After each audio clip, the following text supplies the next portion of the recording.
racing. Sure. They have a reputation. Oh yes. Mm-hmm. And I like what you said about the natural horsemanship, Mm-hmm. just being soft-handed and stuff like that. Sure. So I'm guessing you're going to tell me no, but do you use slide gag bits? Slide gagged it. No, I don't personally use those. Like I said, I personally start everything as light as I can. The biggest problem I see is horses coming to me without a good foundation and without solid basics. And it's usually the lack of people knowing any better. So I always recommend, actually, most of my students go take English riding lessons and learn to be centered riders. You learn to ride with their seat and their legs. Most riders that come to me are all hands, and most mistakes made in the barrel pattern are horses that are confused by their rider's cues. So bits, I get that asked many times. I do a tip column on Facebook and on my website, and everybody always says, what bit would do this? And I always say, a bit more knowledge. You know? That's awesome. You know? Good answer. So- That's awesome. Anyways. That's I have a question for Greta. Yes, sir. Did you ever get the goat on the vertical? Not a hope. I was looking to get that goat down the road. I went back to school with a lot of bruised up and scraped up knees and elbows trying to do that. That's okay. If I do true confessions, the first thing I rode was my aunt's Labrador Retriever. And it was so small, and I could barely climb up into my great uncle had a tack room with saddles. And when everybody would leave, I'd tie the dog up with the horse rail, and I'd crawl in there and I'd pull this saddle down. And this dog was very good. His name was Nicodemus, and he'd stand there and I'd throw the saddle over him because I watched everybody do everything. So I learned by observational learning. And I'd look at him and I'd get ready and I'd go to swing and every time he'd sit. Slide down. Aww. As long as he'd stand there, I'd keep trying. I never did quite understand that you had to girth it. I just thought you threw it on his That's fun. I rode a pig. This class gets sidetracked quick. That's right. I know you train barrel racers, but what is the percentage of men to women who barrel race, and do you train men as well as women? And is there still competition I for train men? both, and yes, there is. Most open jackpots today are kind of handicapped. There's the fastest time, and then there's the 2D, which is half second, the 3D, which is 1 second out, and the 4D, which is 2 seconds out. And that does allow for beginners to become winners and not always donators. You can win money back and maybe break even at the end of the year. And that means for beginner riders or beginner horses. But they are open to men or women, and there's only a few associations that are just women, like the Women's Pro Rodeo Association. I run an organization called Professional Barrel Racers Association, and it's open to men. But as a ratio, I would say it's probably 90% women, 10% men. Unfortunately, it'd be nice to see more men do it. When I have clinics, it's maybe 1 man to 12 women. So, but we try to make them feel like one of the girls when they go. So. I have another question. What type of horse do you prefer for barrel racing? Speed? Quarter horses are the pick horse for barrel racing. Unfortunately, or fortunately, depending on how you look at it, it's become so, like any discipline, so specialized now that there's certain bloodlines that excel in it. Like the Dash to Fames, the stud fee on a Dash to Fame stallion can be up to $5,000. The colts can be selling at a year or 2 years old for $10,000 as prospects. You could have 30, 40,000 sunk into them before they're 4-year-olds, and that's what you have to compete against. I have my own open mares that I keep and race on. I have 3 of them, and 2 of them were on the track, and they had in the 80s speed index. Nowadays, things are 100 speed index that you're running against, and they have the mind and the mind of like a cutting horse or a reining horse, but the speed of like a race horse. So it's very challenging nowadays to win, and you have to respect and admire the girls that do it. You've seen that lower level barrel racer that's out there that's clueless and pulls their horse in the turn. The true barrel racer is as respected as a dressage trainer or a driver nowadays, they know horses, they get them broke loose from head to tail. Yeah, I'll record a bunch of rodeos and stuff on TV, and you can see the difference between watching somebody use their legs to soften the horse up and lift them up before a Yes. turn, compared to just sit down, bear Right, down, the and yank their whip head and around. spur Yeah, attitude I versus hate someone that. who, has a horse that's broken. I believe it should be 50-50, but of course, when you're training a horse in the beginning, you're doing 80% of the work and they're doing 20. But after a year or so of training, it becomes 50-50, where you're kind of like, I always tell my girls, you're like, or girls or guys, you're like a dance team, but you're kind of like the guy leading the dance. You know, you say go, you say rate, you say turn. The horse does it all off a light cue, but they're waiting for you to say win, that type of thing. And then it's nice and fast and fluid, and again, looks like it's effortless for the rider and the horse. And that's something else. When I was doing a clinic up in South Carolina, up in Brunswick, not South Carolina, up in Brunswick, Georgia, we had a gal that came in with a barrel horse that had gotten pretty rank. I mean, he was just, he'd hit that gate and just get out of the way because he would kill everybody. Just run madly.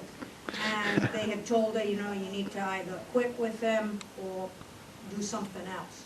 So her thing was to come back and see if I could do anything for him with the dressage, if we could work some sort of a miracle and get him calmed down. We did a lot of stuff, like you said, with, stopping and slowing down, walking around the barrels, doing a lot of just calming stuff. And it helped a little bit, but, I think he was a little bit probably too far gone, but she did bring her young horse back to one of the clinics for us to help us start with him doing things like just walking around the barrels, getting him used to going very slow and stopping and turning and pushing him around off the outside rein. And I don't know how you guys turn it, but I'm assuming, I was sort of scrambling going, oh my God, I've seen enough of this, but how do they do it? And where can I bring the dressage to helping that? And that seemed to make a big difference to both of them. She said it actually had eventually helped the Oh, old it's horse. huge. It is huge because one of my assistants, she's in high school, she goes to a dressage trainer as well, and she'll come and say, oh, well, it's the same thing, my leg laterals, your, Right. I forget what she called them. Outside rein. Yeah, and then like a half halt is like our rate cue, Yeah. or you're riding them into the Hey, bridle, wait a breaking into the pole. Yeah, it's all very similar, as to me. Right, And, it is. and actually barrel racers use more of an English direct rein versus, like a reiner might use a neck rein. A barrel racer uses a direct rein, and does, the only difference I'd say, I like to ride loose rein whenever I can. I don't ride them always up into the bridle. I like to have some loose time to them. I like them to, if I put them in a speed, to stay in that speed. But I start everything in the round pen, I don't know. Because I feel like if you get them respectful on the ground, and that avoids a lot of problems. Horses that come in, like she said, alleyway chargy, and we're getting off subject, but if they come in really hot, then that's where I go back to a lot of times. The horses, I'll refer them to a vet first and see if they're sore, if they're having alley issues, and rule that out. But then we'll go back to, is it rider's nerves, horse's nerves? Has the horse been asked to do something that it doesn't understand, and it's feeling overpressured? It's gone too fast before it had the education. It went from elementary school to college without any knowledge of how to do its job, and it just blew because it wasn't properly taught, up through the A to Z kind of thing. Take just a moment. This is Mr. B.J. Wells. If you just introduce yourself to the class and tell us a little bit about your background in horse training. My name's B.J. Wells. I'm currently the farm manager at Live Oak Stud. My history with horses, basically, I was born and raised on a very large quarter horse breeding and showing operation in Oklahoma. And from there, my family started getting into the thoroughbred business around 1980, breeding, racing, selling. That was my first introduction to the thoroughbred horses. So I was around it every day. That's all I ever did was work for my father at that time.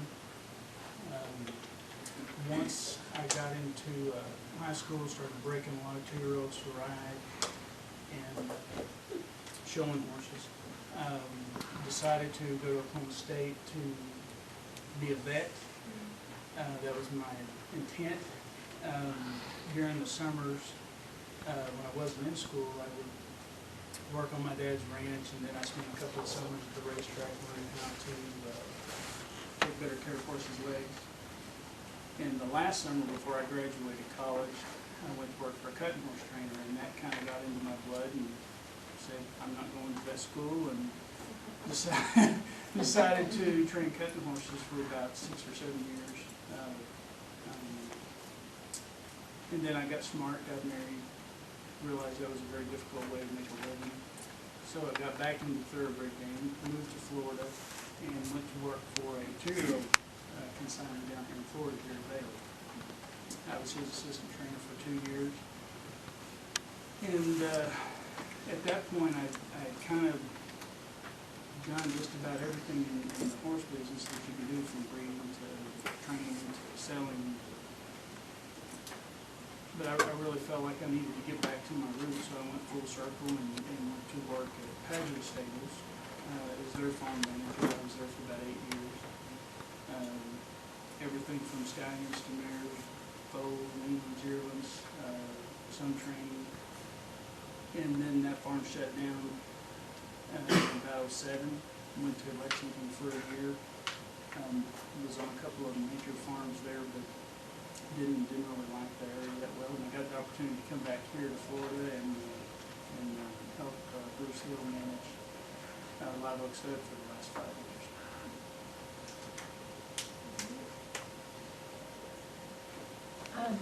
I want to ask you all the same questions, because I want to go through a few things that we've been talking about in this class. And I know some of you have more experience than others, but I'm going to start out with Greta, because I know she's had experience with this issue. How do you deal with stallions that come to you for training and have behavioral issues about behaving like stallions? And how do you, kind of get them to focus on their job and differentiate when it's time to breed and when it's time to do dressage? Well, to start off with that is, if I get, if the stallion's got a lot of problems, I usually try and pass it on to somebody else that's a little bit more like BJ here, and say, you handle this thing, I'm not messing with it. But we keep we don't do a lot of breeding at our facility. We do have some, but we separate it very much, so that if the horse is going to the breeding shed, he has a very set routine. He may have a very specific bridle that he wears. He has a specific handler. When I was at Everglade training for them, we as the trainers never handled the stallions for breeding. We had somebody else that handled them for that. So there was always that association that we were the trainers and the riders, and BJ or somebody else was going to be the one that handled them. And when he showed up, they all went, "Ooh, goody." You know, and I've always kept that situation so that it was done at we set it up so that breeding was usually done later in the day, at the end of the day when work was done. And if it was a very separate area, they went right to go to the working area, or they would go left to go out. And that's pretty much how we handle it. If we had problems with that, we tried to think about association. A lot of stallions only wear a chain shank if they're breeding. And as women trying to handle a stallion, sometimes you go automatically to the chain shank, but that kind of backfired on us. And so that was something we learned fairly early on, that was not always a good thing to do. I like to keep my stallions in association with other horses. I don't like them isolated. I think they need to be either with other stallions, or if possible, if you can keep them in a mixed barn, if they will permit that. Our stallion stalls are down on the far end of the barn, and they're a little bit more boarded up, a little bit stouter, and we usually will put a gelding in next door to them. And we try, if possible, to keep them in close proximity for turnout. They will have their own specific paddock. We will not turn the mares out in that paddock, but other geldings can go out in there at a different time. Our last one, we gelded him as a 3-year-old only because he was not really stallion material. but he went out with a gelding from the time he was weaned. And we never had any problems with him. Now, he was exceptional. I mean, when we gelded him, you would never even have known as a 3-year-old stud. He had not bred, and that changes life a little bit. If they're actively breeding, life is a little bit different. Obviously, the hormones kick in more at that point. But very much for us, separation of, shall we say, church and state, of breeding and working, and different bridle if they're breeding or whatever they're going to wear, and different people handling them, different areas. And I am fairly strict with my stallions. I will not tolerate a stallion being rude at a show. I've seen stallions out there. I saw one a couple of weeks ago. I was at a schooling show, and there was an Arab stallion there that I wanted to go bury myself in the ground someplace. I mean, he was rude, he needed to be cut, he was not a particularly good individual. The woman had no intention of breeding him anyway. She just said, oh, he's great at home. Okay, well, maybe he is good at home, but I'm telling you what, he was rude, and he was to the point of being dangerous, and that doesn't do anybody any favors. One of the things that I am very picky about, and I'm sure you guys are too, is that you need to remember that I don't care whether it's a Shetland pony or it's an 1,800-pound Percheron or thing. You've got an animal of that size with a mind of its own and a boatload of testosterone. And a lot of people think, oh man, I got a stud. This is great. Isn't this great? It's not great. It's flat dangerous if that thing is not well handled and well maintained. And there have been some incidences even with riding horses where people have gotten dumped off of them. So like I said, we're fairly strict with our stallions. The one thing I do know with stallions, or for me anyway, is that you must be extremely fair. They will tolerate discipline, provided that it's fair. So you've got to be very, what's the word I'm looking for? You want to be very consistent with them, and you've got to be very fair, but you also may have to be a little harsh. But it's got to be done fairly, and it's got to be, they've got to know the rules. But we keep everything very separated from that standpoint, and that's kind of how we do it. And like I said, if I get one that's really bad, I don't keep them. I send them down to somebody else. Yes, ma'am. Do you guys have comment on that? Sorry, I didn't mean to interrupt you. No, go Go ahead. right ahead. I just wondered about. I agreed with everything he said. I haul mostly mares, so I've only had one stallion in 20 years. I just don't like to have to haul those two. So, We've done it. My stallions normally go in the trailer first. I put a gelding in next to them, and then the mare's on down the road. And we've hauled. I've shown a lot of stallions over the years, but they've been very straightforward rules about it.